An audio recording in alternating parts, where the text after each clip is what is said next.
Mahayana just got back last night. Oh, really? Okay, you have the class. How was it? That's not the class, it's ceremony, celebration Oh, okay. Fun. in Indiana. Okay. So I didn't have much time to play your paper. I will try to do it.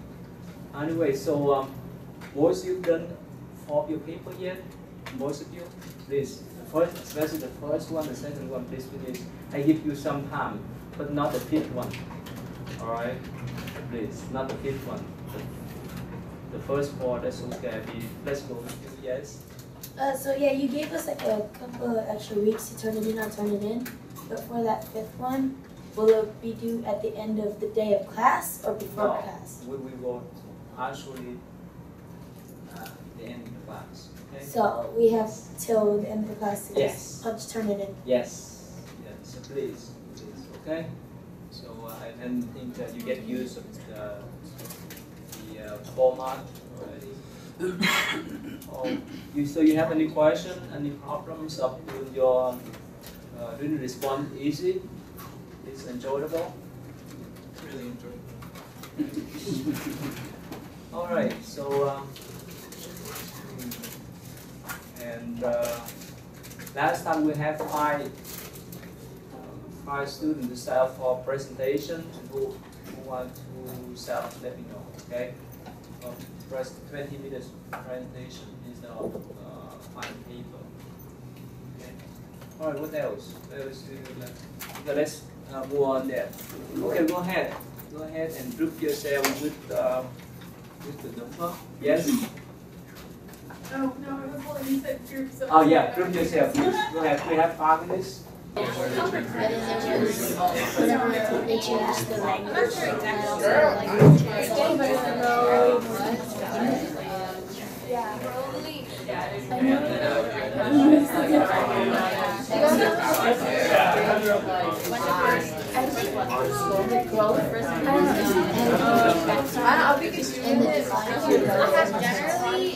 because they got so big and there was so many politicians and I was involved in it. Yeah, this was like after the or during, I didn't do it towards the end. Yeah. This was in space.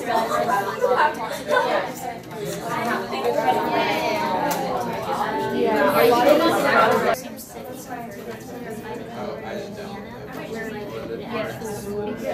lot of So your number? Number 9. 3 of you? Okay, number 9 too, right? Oh, fine.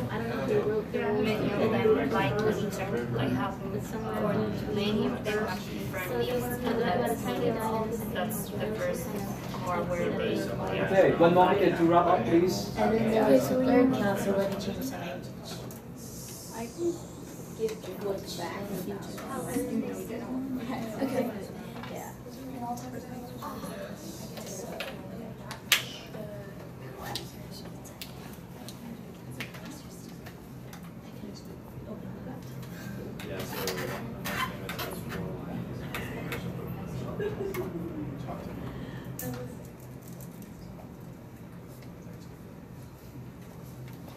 Okay, so let us go on. Okay, who does number 1? Which one does number 1? No one? Okay. Number 2? Okay, get ready then. Alright, let's go to number 1. Describe how Ashoka's contribution to global spread of Buddhism. I want to mention briefly about the legend that relates to the Buddha. So one time, the Buddha walked to the bank of a river with Ananda, that's been his attendants.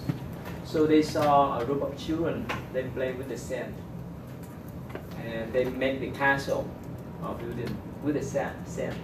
And somehow, so one boy, somehow when he saw the Buddha, he's so happy that he used his 2 hands to grab all the sand. That's his castle. And bring to Buddha and offer to him. And so the Buddha told Ananda that keep this sand inside my bed, and we bless this one. And in the future, he will be my protectors. And that's later on, more than 200 years, he became an emperor, Buddhist emperor, and he spread Buddhism everywhere. And last time we talked about why he converted to Buddhism, right? Historically, after he conquered Kalinga and killed more than 100,000 people, so he regret of that kind of brutal acts through the war. So later on, he renounced violence and followed Buddhism and non-violent ways of life, and that's why he became Buddhist. And later on, he convened. Remember, he had to convene the third Buddhist Council we talked about last time, right? And after that convention, he sent several groups to different countries.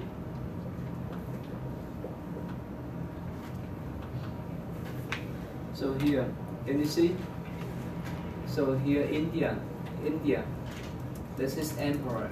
He is then brought to Afghanistan and Pakistan, Bangladesh, and so forth, but not to the south.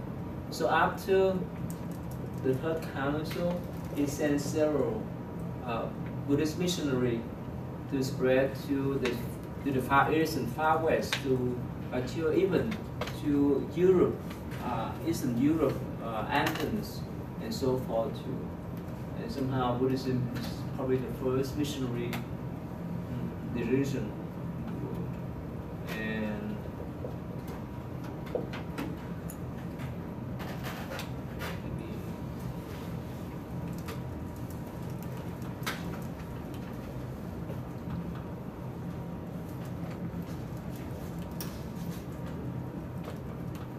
so these are the country that he spread, that he sent the missionary group. This is the name of the monks, the leaders that he sent to Kashmir.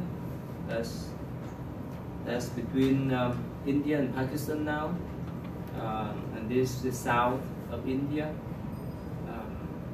and this country is small, right here. So he sent all his missionary groups to this country, to the Middle Asia, to Europe, Egypt, Macedon, Libya, Greece, and this is the far south of India. To spread Buddhism into the far west. To the far east, he sent some missionary groups to Burma, Sri Lanka, Burma, and so forth. And even China. And last time we talked about his children. He has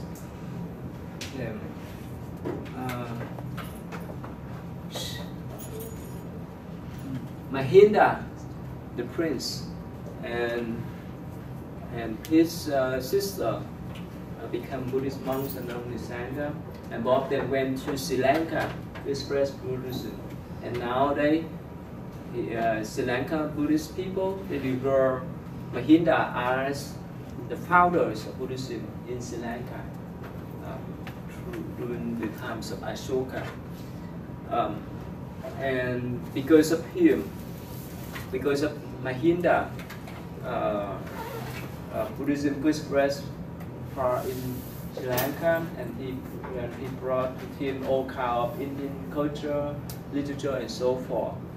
And his sister, Sangha Matri, you see the Buddha tree there?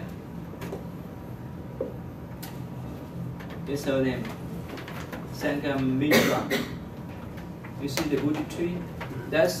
She took a branch of the main Buddha trees from Bodh Gaya to Sri Lanka, and according to legend, the queen of Ashoka cut down the original one, and later on they brought back the branch of this branch to India. So it still exists nowadays.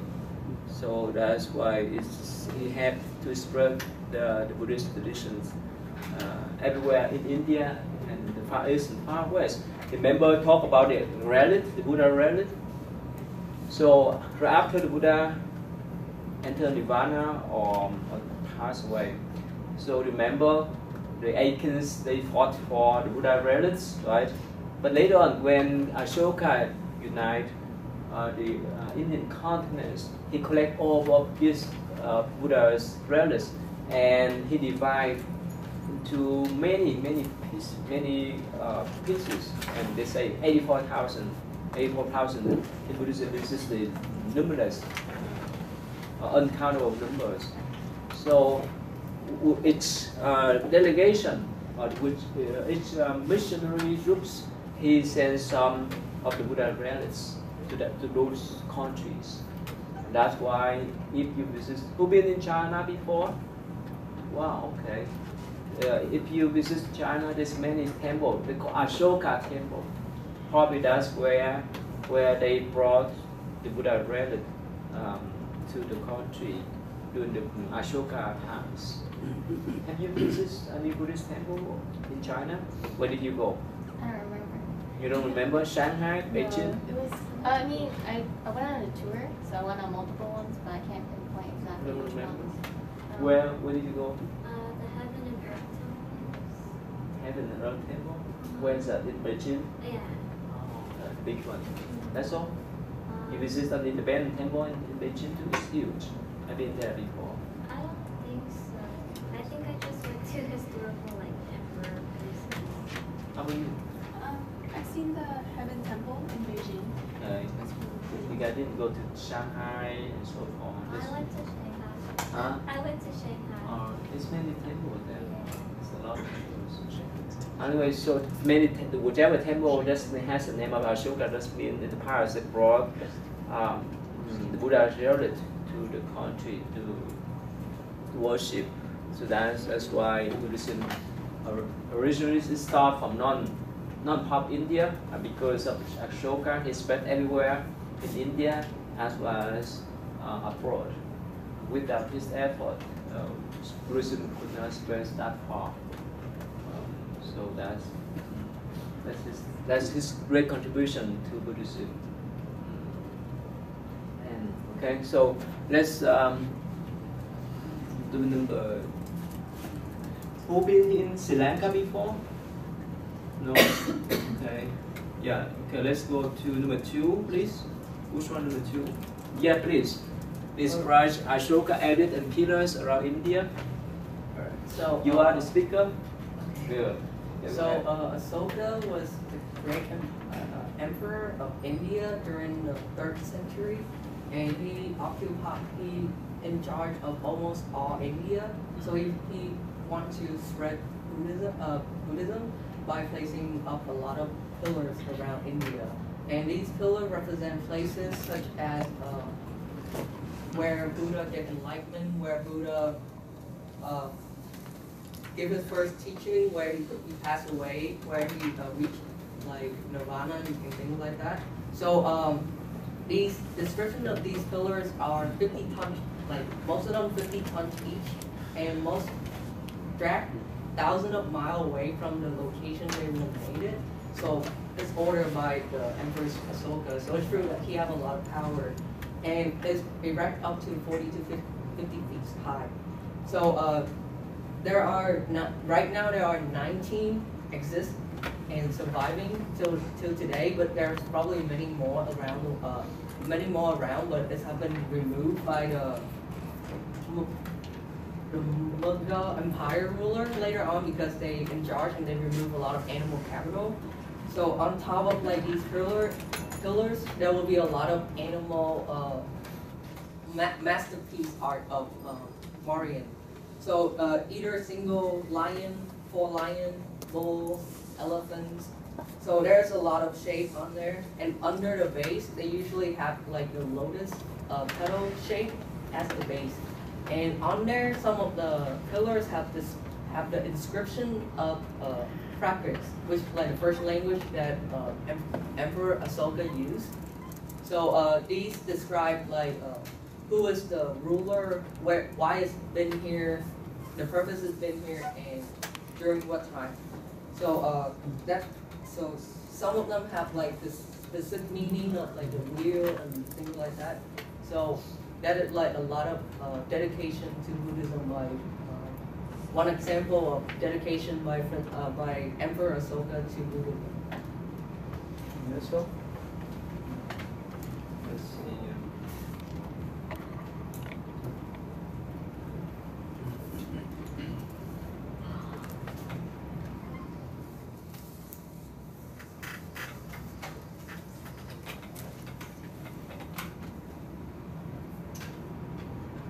See this one, right? We've seen it before. So, who been in India? Okay, have you seen this pillar before? No. You seen that one? You see? No, even in Nepal. No. I saw a bunch of stupas, but I didn't see a pillar. I didn't go to visit a pillar. Okay. This is stupa, big one. Many. Where? Shanti. Yeah. Oh, That one was huge. We did the like. What do you get into? Or is this Yeah, nice? and there's also a temple like right outside of it. It's nice really- inside. Yeah. Wish I have not been there, but been in Buddha guys. So that's the attempt. The land has represent the power, right, and authorities, and the wheel there. Indian people they use this wheel as a model, a symbol of their flag, their nation. This is stuff from Ashoka, and you remember the script that is bright onto this pillar, the language, the practice that we talked last time. Okay, all right. Your numbers up? 4. 4. Which one is 4? Okay, you can go here. All right. So yeah, let's number 3, please. Oh yeah, please. Later in life, Asoka was referred to as the righteous king. That juxtaposes his personality before he converted to Buddhism. His name actually means painless and without sorrow. Yeah. And he led one of the most horrible massacres, fights against Indian people trying to conquer different realms. And so that really changed after he became a Buddhist. And he is referred to as a couple different names. One of them is Devanampriya, which is the beloved of the gods, and Priya Darsi, he who regards everyone with perfection. And that really shows who he has become. You know, he builds all kinds of like rest stops and wells and things like that for travelers. He believes the Dharma is the way to his people's salvation, and he really prioritizes helping his people and giving them as much as he possibly can with all of his power. And that immense power he has is seen because his inscriptions are far and wide. It just shows how truly large his empire was.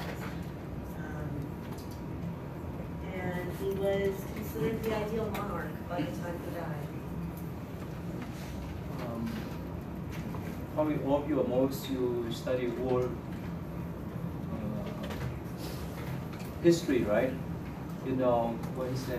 Constantinople? The one who was converted to Christianity and spread the religion? Constantine. Constantine. What's the difference between him and Ashoka? Both the similarity is they both promote religion, right? Any difference between Ashoka and him? Yeah. Yes, go ahead, please. I think being Constantine actually changed the text and everything and kind of alter it. Did he follow non-violent way, or he used force to conquer other countries? He might have, Force. He used force. A lot of force, didn't they? Yeah. It was very brutal with how he reacted to like people who stole or anything like that. So that's just two different emperors. Yeah, Ahsoka made a point to encompass a lot of other local religions like Brahmanism, Jainism, and Ajivika. He was really, he not only put out edicts specifically to Buddhists, but to all people, trying to appeal to their sense of morality. It's still rare, right? He promote interfaith spirit, and of course, he protect Buddhism, but in meantime, he also encourage other traditions to follow their own path. So that's the Buddhist spirit, and it's still rare. In other countries, many times, if they protect ones, they would oppress others. But for Ashoka, it's different. Right? He promotes every tradition, and he wants to keep harmonies among the traditions, even within the Buddhist tradition too. Okay, good. That's great. And personally, many of us, right, or most of us, when we make some mistake, we want to make up, right? Right. So and sometimes we would need to put more effort to make up whichever misstep that we have made. And Ashoka, he killed many people, more than 100,000 people. That's what he tried to make up. Be good kid, and he considered in the past, he considered all his people as his children. Okay, so number 4, please. Number 4. Which one? Number 4? You and you know 4 too, right? No. Number 2. Oh, that's okay. You want to add anything for number 2? Edit and pillars. You want to add more? Who you just say about number 2, right? You do, right? You did. Okay, Sam, you want to add any more? What's special about his edit and pillars? There was. I don't know what else is going to Alright. Okay, let's move on to number 4. Yes, please. Which one, number 4? Mm-hmm. Yeah, please, go ahead. Okay, well, most of Ahsoka's construction, or I guess his contribution, was in the form of temples and stupas for the Buddha. So a lot of the stupas can be found in places of historical significance. And like we saw pictures, most of them are a pillar of some sort, and then they also have, oftentimes there'll be an animal on top with Buddhist symbols like the Dharma wheel and whatnot.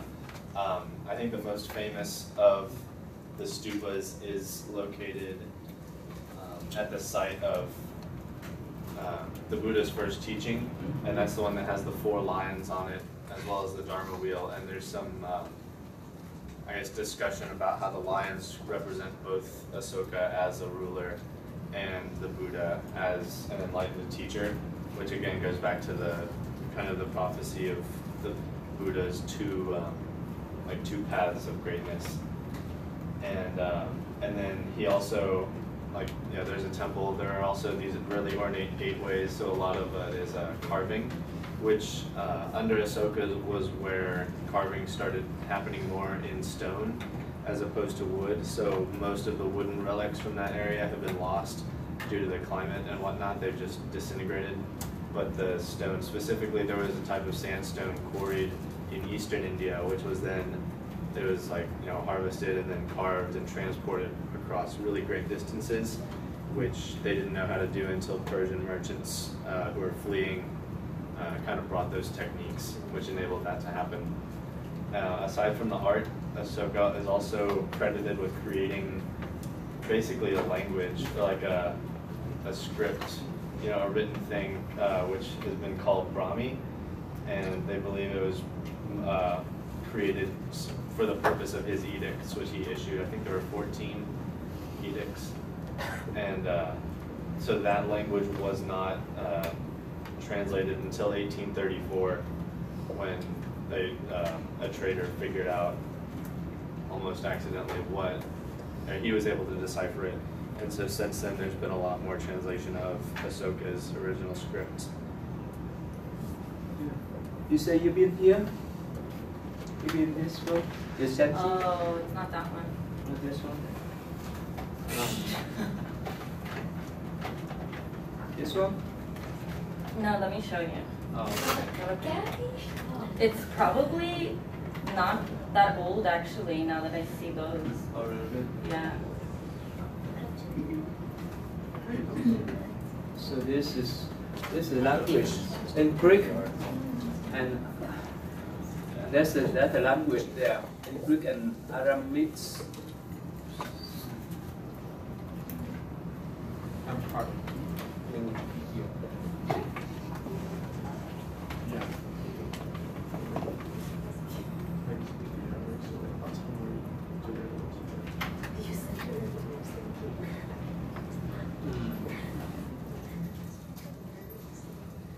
So it's about 300 BC, so it's now it's almost 2500, right? 2500 is still exists up to now. So they have some special materials. Yeah, You don't not see at all that? like that. You don't see that?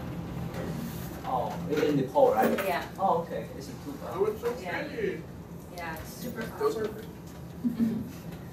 pretty.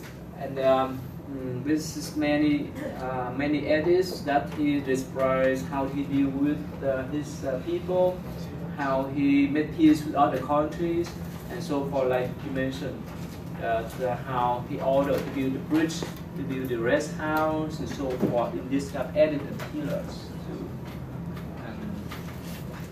Okay. So he has great contribution not only to Buddhism but to the world. Okay, so this probably is the hardest one. Number 5. Okay, yes. Okay, what is about the pre-Tantras Buddhism? What's about? It refers to like the earliest Buddhism, and it's like the ideas and practices of Buddha himself. It was said that it was the early Buddhism until the first document split, which was said to split in like the second and third Buddhist council.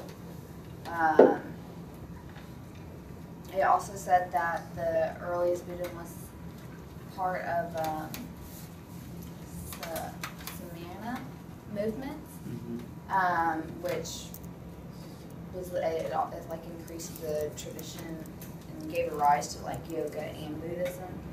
It also referred to concepts in major Indian religions. A lot of the teachings like were in Chinese, right? No, not Chinese.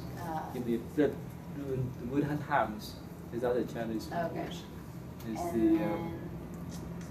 It is either practice a sacred language orally.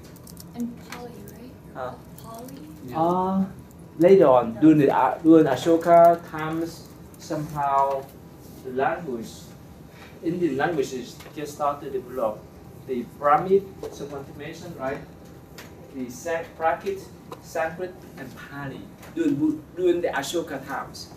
And according to historians, the Buddha spoke Magadhan, that the language where he grew up and spread his teaching.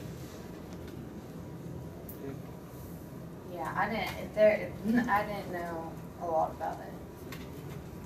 I couldn't find a lot about it, like in the book or anything.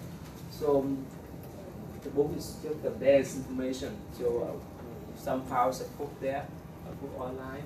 You can read more. Okay, so basically when we talk about the pre-Tantras Buddhism, that means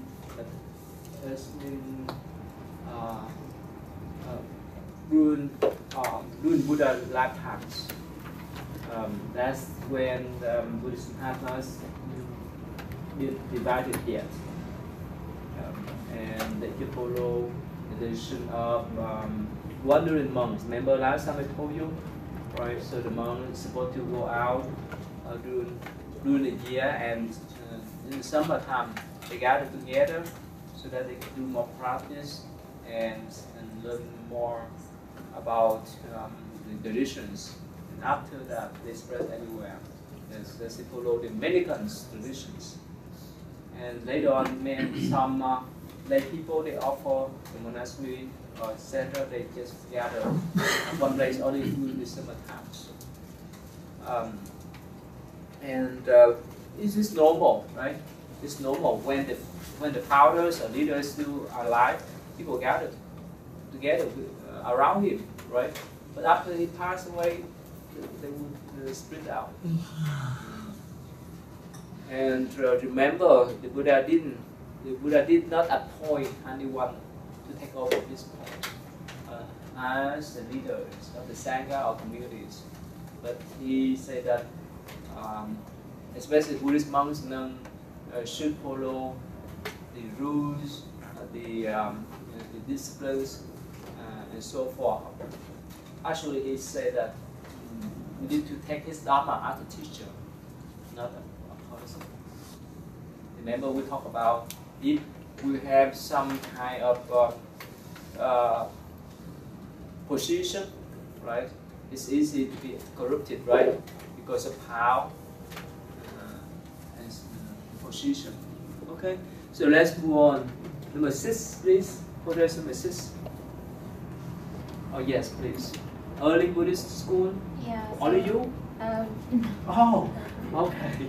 All right, go ahead, please. We talked about the schools, which they say range from 18 and 20, and it originated from the split of the Sangha community, and so they split into, I think, the elders, and then, well, I don't want to say the actual name because I can't pronounce it, but it was the elders, and then also the Great Assembly, and then later that split into the schools.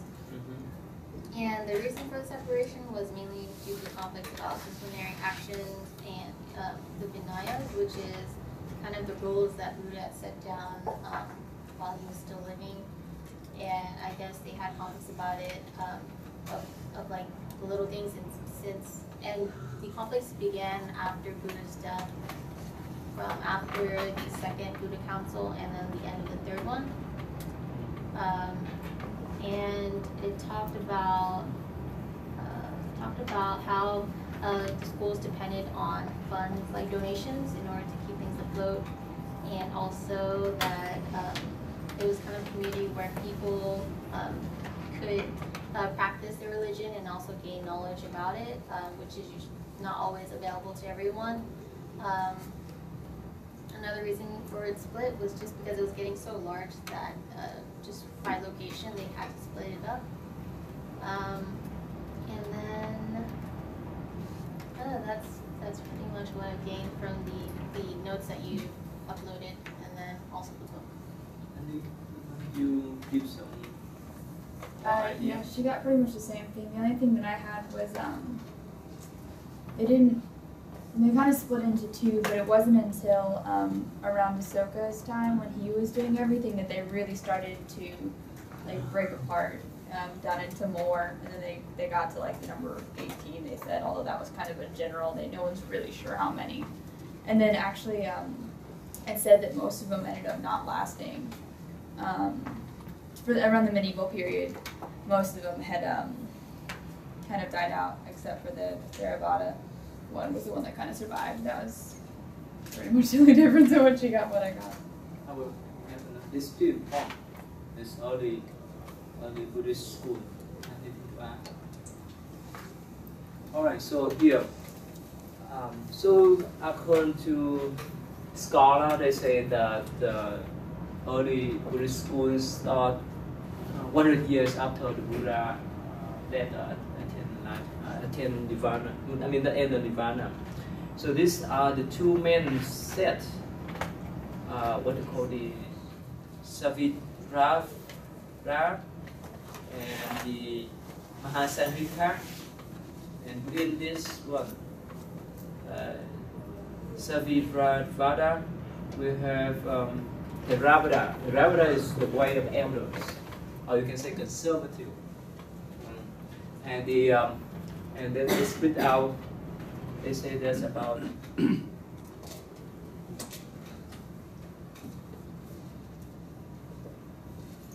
about 18 of them.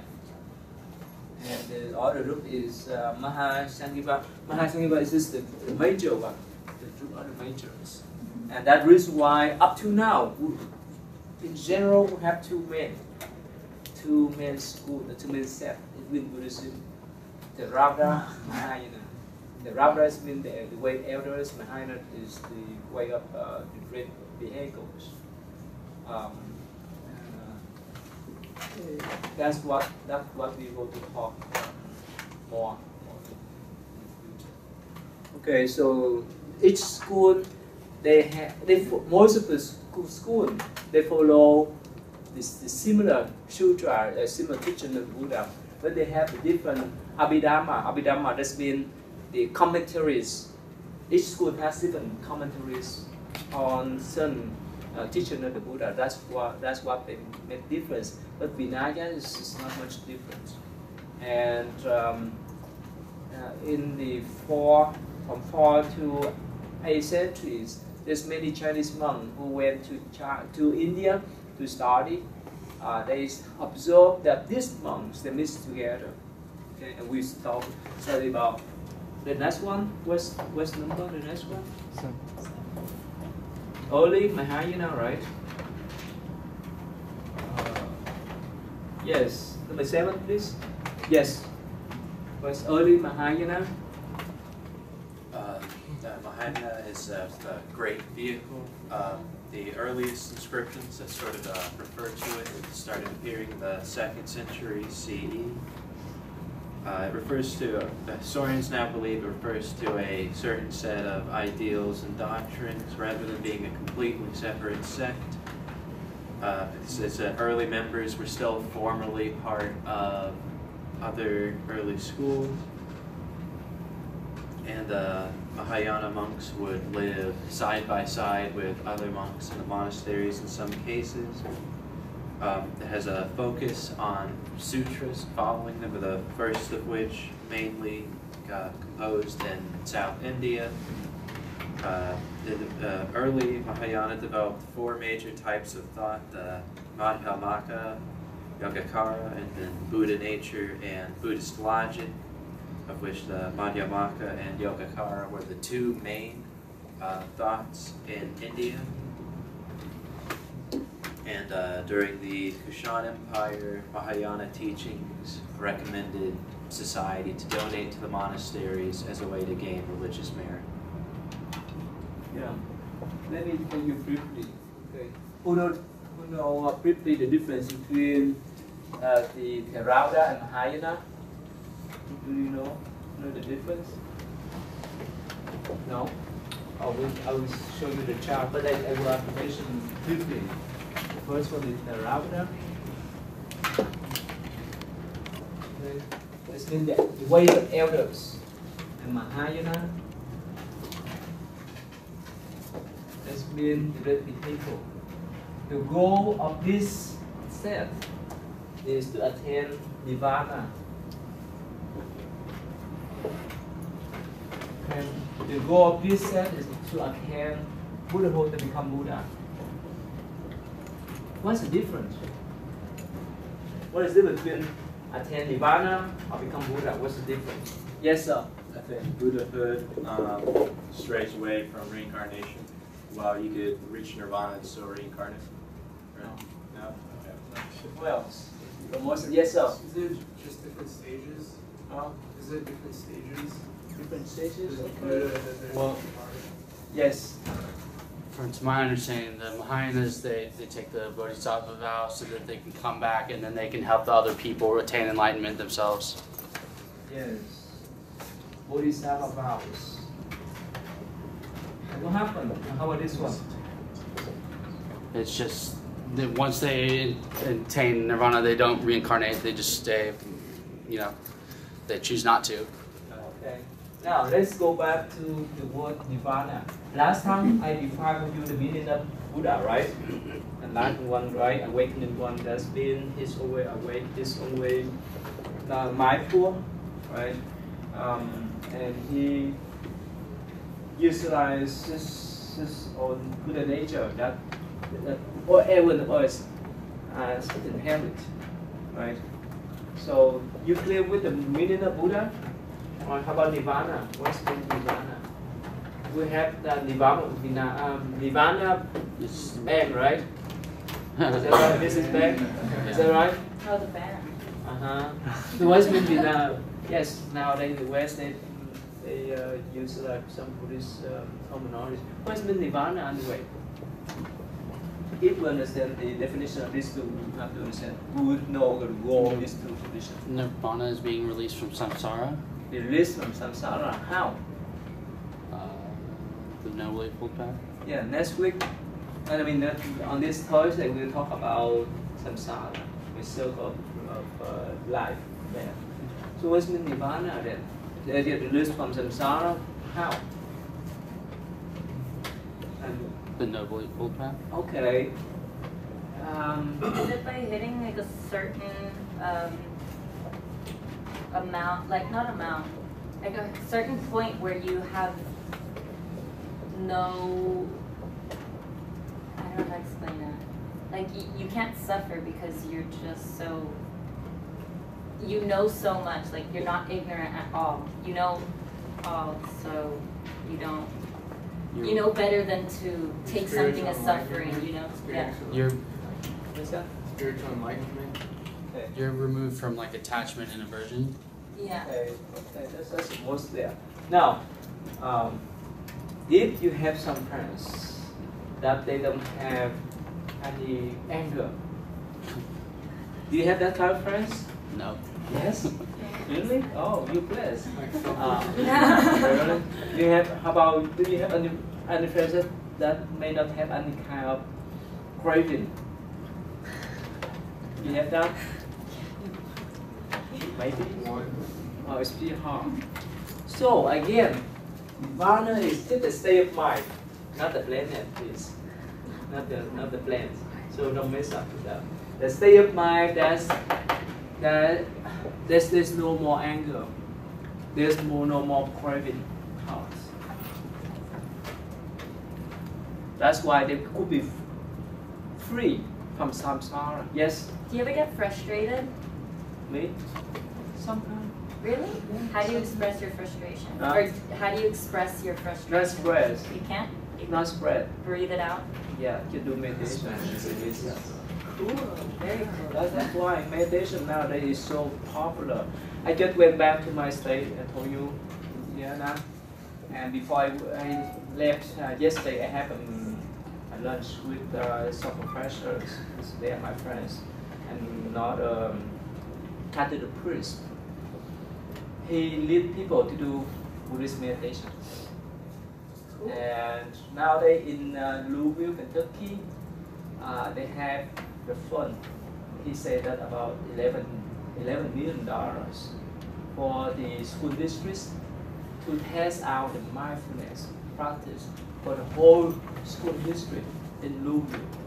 And they hire University of Virginia to conduct the study for 5 years. They just started, they just initiated the programs. So mindfulness is so popular. They're gonna like teach them meditation. The priest? Or like the schools, like you're talking about, like. Yeah, I think that's a great idea. The university send its people, a teacher, to that public school to do the research for 5 years, to recognize the benefit of mindfulness for the public student for 5 years, and they have $11 million for that kind of fund. And now it's many school districts around the country have this kind of pilot programs. And this is wonderful. That's why if you know how to do meditation, you can calm your mind. You can control your mind much easier instead of being stressed out. A lot of people don't believe it. Like I remember I had a friend the other week who she was stressing out, like major stress. She was breaking down about her whole life. I was like, here, like there's an app on iPhones. It's called Headspace, and it's just 10 minutes, but it teaches you like how to do it, and it talks. It's guided meditation, and people are just like oh, meditation, what is that? Like, nah, no one has the time for that. I don't know what. I'm like, you'd be surprised how much it can tranquilize you. Yeah, I taught that class. I taught the multi-application of mindfulness at Indiana University last year for the honor students, honor and graduate students. Many of them love that because it's so applicable. It is so practical that if you know to utilize, you can transform your mind. Many times, especially the guy, the young one, you have a problem of, the emotion problems, and most times stuff from your mind. How many times do you recommend meditation? For me, I recommend you to meditate only 1 minute per time. Each time, you meditate 1 minute and increase by 2, 3, 4 instead of sitting for 1 hour, 2 hours. That's for the expert, but not for the novice. Just start with a few minutes first. Whenever you calm your mind, you have more clarity. How long do you meditate every day? At least a couple hours. Yeah. And, yeah. That's my routine. That's my spiritual food. Without doing meditation, even is inside the mantra, I could not calm my mind much. Just get used to that. Yes. Have you ever meditated with your eyes closed and were able to see through your eyelids with your surroundings? Because I did that. I don't know how. I did not. Really? Yeah. That's actually this. Last time I told you one of the Buddha great disciple, Anuruddha, he's blind, but he has second sight. The eyes or the flesh eye is just the means or just the organs for us to see. But actually we have the skill, we have ability to see beyond that eyes, beyond this flesh eye. And you can develop that. Many of them, when they sit in meditation, even with their open eyes, they could see things spiritually. This is normal in Buddhist tradition. And let me go back again. Nirvana is a state of mind. That's where you don't have any more anger. You don't have any more craving. Now, if you see that type person, if you meet that type person on the street, the one who doesn't have any anger, the one who doesn't have any craving, what do you think about that person? They're wonderful. Wow. Most of the time, right, we see many people around us that they have so much anger. They have so much craving. Whichever craving. In Buddhism, we have 5 kinds of craving. The body, the sex, the power, the food, and entertainment. And if you entertainment, and if you read the news, if you read the books or any kind of medias, all of them focus on this kind of 5 cravings. Right? That's how they sell stuff. That's why that's the motivation for us to do things anyway. So again, that's the state of mind. That's what Nirvana is for. And yes. So can you go in and out of Nirvana? Yeah. Actually, not in and out, but you can say that in and out samsara. This is more. It's better term. Now, can so you? Not in one life. You can't attain nirvana. You can't like reach nirvana and then like stray and have a craving and then go back to nirvana. No, right? Because actually, most of the time when they reach that level, they don't have any more craving and more anger. Yeah. But let me ask you guys: can you stay away from your internet for a day? Yes. Easily. Easily? A week? A week? A month? Oh, you're good. Okay, great. 4 months? That's good. That's really good. But many people, especially nowadays, have attachment to iPhone, iPad, and so forth, right? They could not stay away from this. This is from attachment. That's why we get stuck there. But if we don't have any kind of attachment, it's free. Yeah. Even over the summer, I was meditating like 6 to 10 hours a day, and I was still on Facebook. You know, I was still on Facebook all the time. Yeah, that's why I recommend that Catholic priest he run a 10 weeks meditation classes for most of the Catholic Christian people at his center. Most of the time they just come to study, to get the knowledge, and they don't practice much. So I encourage him to, I tell him to encourage them to sit more. Anyway, so again, that's state of mind. Okay, we talk more about that. And again, the Buddha is the goal for Mahayana to practice Bodhisattva path in order to become a Buddha. So what's different again? We understand what's meant by Nirvana, and we understand about what's meant by Buddha. So what's different? So basically, Buddha chooses to come back to help teach people. Yeah. That's the point. That's Yeah. the difference. Okay. Let's say, thank you. Let's say, who is a graduate student here? Most of you are undergrad student. Oh, undergrad. Okay. And I'm talking about graduate student here. Okay. How old is this TA here? TA? You don't have TA. Anyway, so let's say if you graduate from this school, and if you go to graduate school or you become a professional, wherever, you come back to teach, to help people. That is what we call Bodhisattva. Help yourself, help other people. That is the path for Mahayana tradition to follow, and the goal is to become Buddha. When you attain that state of mind, Nirvana state of mind, and you're free to come and go. This is important, and that's what next week we talk about. And so important.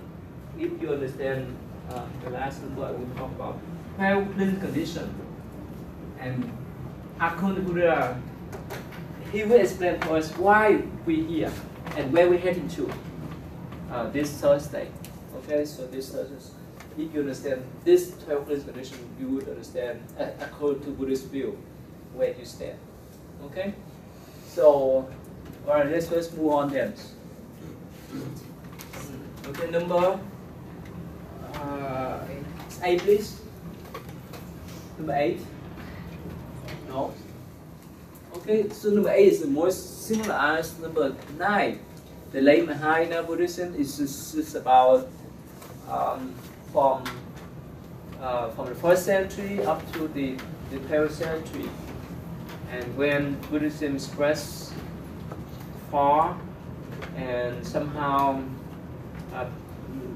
people, the monks, not even the lay people, they prefer to follow what called Vajrayana, or the esoteric traditions that mix with some kind of Hinduism and so forth. Let's go number 9. Number 9, and I can come back. Who's the number 9? Yes, please. Yeah, go ahead. What's Vajrayana then? So pretty much, it's also called Diamond? Thunderbolt vehicle or diamond vehicle. You know why?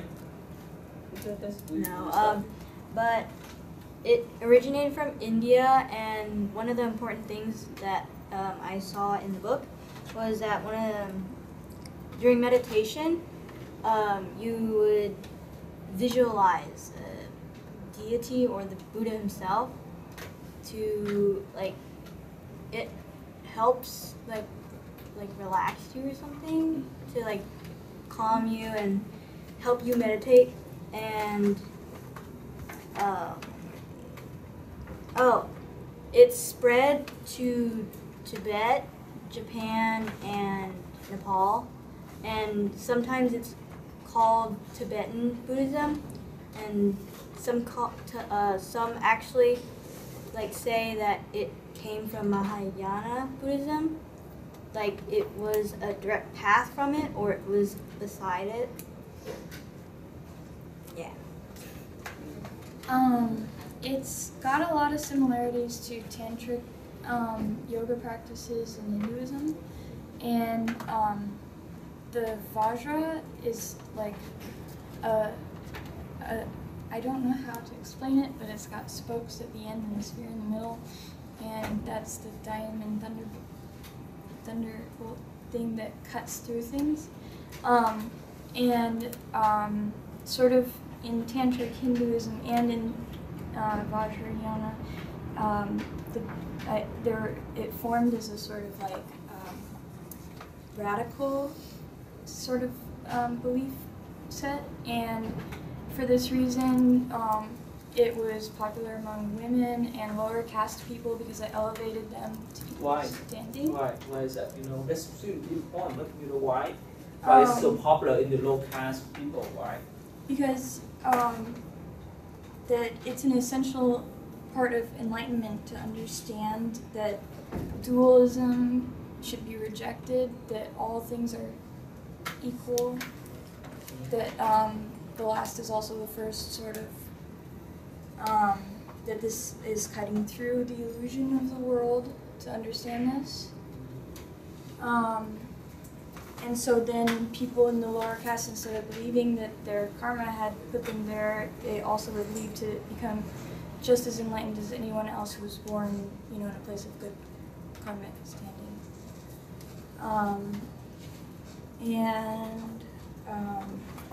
Ironically, then it was adopted by many mainstream Buddhist practices. You see, this picture is image. It's much different from the Rapa and Mahayana tradition. Even sometimes look at this one, right? This relates some kind of sexual engagement, right?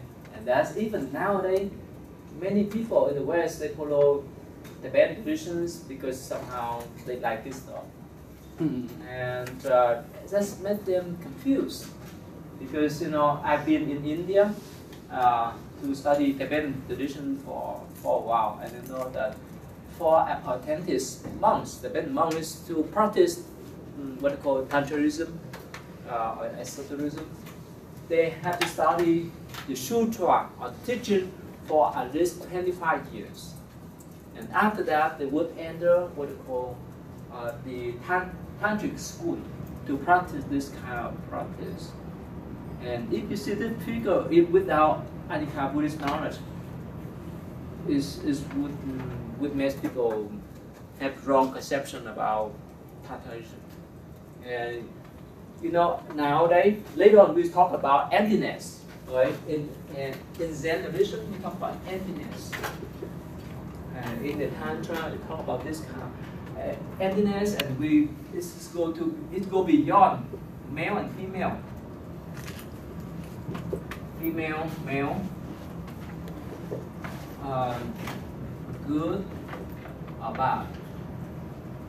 This form, you have to understand this kind of concept before you practice this, otherwise it's messed up. It's just kind of code and so forth. Right? So we will have more chance to study about Vajrayana later on. Right? Okay, let's move on to the last one. Yes, who does number 10? Yes, please. The decline of, there was a lot of factors that involved in the decline of Buddhism in India. Some of it involved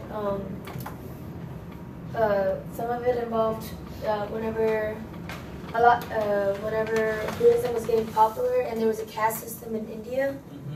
A lot of the lower caste would convert to Buddhism in hopes of a higher status, but whenever it started getting popular, the people of the higher caste saw it as a threat, so they started using their power and political influences to kind of oppress Buddhism. So that was one of the things that had something to do with it.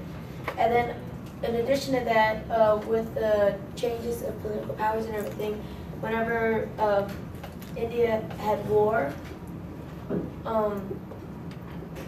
Muslims came in, and that kind of drowned out a lot of Buddhism. And another thing we discussed was the fact that Buddhists were peaceful, non-violent type, so it was really easy to kind of just push them out, and it was just kind of either people converted or they ran away. And then another thing was there was the Huna invasion, which they were very pro-violence, and so they've also persecuted Buddhists. Yeah. And oh, and then what's that thing? Hinduism also changed in order to gain back popularity. So they absorbed in Buddhism, and they kind of organized the religion a little bit to make it more tolerant. They adopted non-violence ways. So Hinduism kind of came in and got popular again. So there was a lot of competition with religions at that time. So again, peaceful, non-violence, that kind of mentality kind of just made Buddhists kind of get pushed to the side. Okay. And yeah, and actually, again, there's some internal factor and external factors. The internal factors, remember when we talk about the Vajrayana, even many Buddhist monks, nuns, and lay people, they follow this tradition in the wrong way. Right? They practice some kind of union and so forth, and they corrupt, and that's why many they didn't have any support. Plus, in the political situation, throughout times, there's many emperors against support Buddhism, but other times they didn't. So especially when the Muslim came to the northern part of India, somehow they either destroy or convert people into Muslim. And in some articles, they say that when they sent the armies of Muslim to northern part of India, and when they went to Nalanda is a big Buddhist university. They have other time have more than 10,000 Buddhist monks, and of course monks read the robes, and they thought that the armies, the Buddhist armies, but actually they didn't have any weapons to protect themselves. That's why they would kill all. And of course, the ones who survived, they would run to different countries, different places to live and practice. And they destroyed, the Muslims destroyed everything. And you know about one of the oldest and the largest Buddhist statue that the Taliban has destroyed in 2001, before September 11, you know that? This blew up that huge. Buddha statue is more than 2,000 years old. And because with non-violence, we could not use force to fight back and so forth. And plus, for the Hindu people, like Yeshika mentioned, since the Vajrayanas, remember you told us that for low caste people, they have the chance to cultivate, even to attain enlightenment, and of course that uplift their social social situation, right? Social position. That's why for the high class in Hinduism, they tell us they didn't want to see that. That's why they try to reverse, they try to revise their traditions. I mean, the Hindu traditions, and they adapt many Buddhist elements, and eventually they assimilate Buddhists too. That's one of the reason or the causes that Buddhism declined in India. And another important thing is that Buddhism is what we call universal traditions. They talk about the universal compassion, and it doesn't mention much about nationalities. It goes beyond the nationalities. When we talk about compassion, right? We have compassion for everyone, regardless of nationality, regardless of the gender, and so forth. That is real compassion. If it's limited only for Vietnamese, Chinese, American, and so forth, it's not real compassion. That's some kind of attachment, and that's why somehow even it disappears in India, but somehow it spread far, and up to now it's spread to the West. And especially I can mention recently that I can mention you about my friends, the Catholic friends, Catholic priest friends. He used most of the time he used Buddhist meditation practice techniques to teach his followers, and that's universal now. And probably Thanksgiving holiday I would fly back to sit with them, to do meditation with them for a few days. Okay, so I stop here for today, and this Thursday is being on when we discuss about the helpless condition and the samsara and so forth. Okay, so this we have 11, and I will spend time to explain for you about the helpless condition. What's about it?